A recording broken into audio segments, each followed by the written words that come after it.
she drives a Mercedes. I drive a Mercedes to remind myself all the time my dad sacrificed. He had his challenges, by the way, because in my country, when you don't have a degree, it's very looked down at. So he was working in a field among people who had degrees, and he didn't have a degree.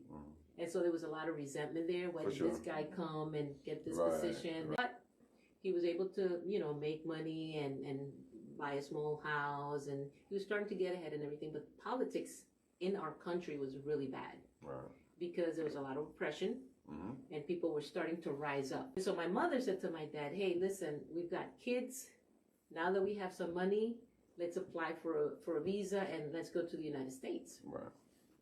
They were doing a little better, and my dad was like, wow, but you're doing good. But they had the conversation, we need to get out of the country because this thing is looking bad.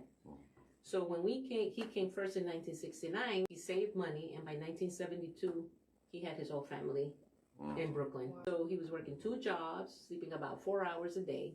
My mom was working at a factory making clothes. Anyway, so we came to the U.S. and my dad, when we came to New York, it was very poor.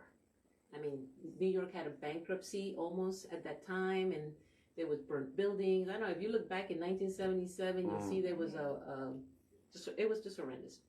It was during that time that my dad said, you know what, we're going to put up a business. It was around 1974, 1975, before the big blackout. He looked for the neighborhood that had the cheapest property that he could buy, renovate, and do things. And eventually, actually, it grew. We were able to put other businesses and had rented to other businesses that compensated to us. Like, for example, we were a repair shop.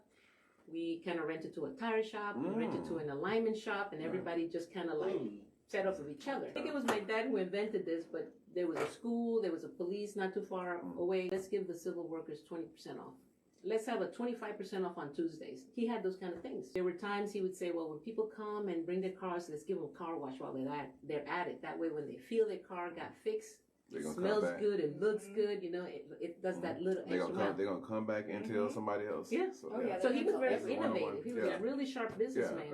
He taught us all of that stuff. So I grew up from second grade watching my dad do all of that.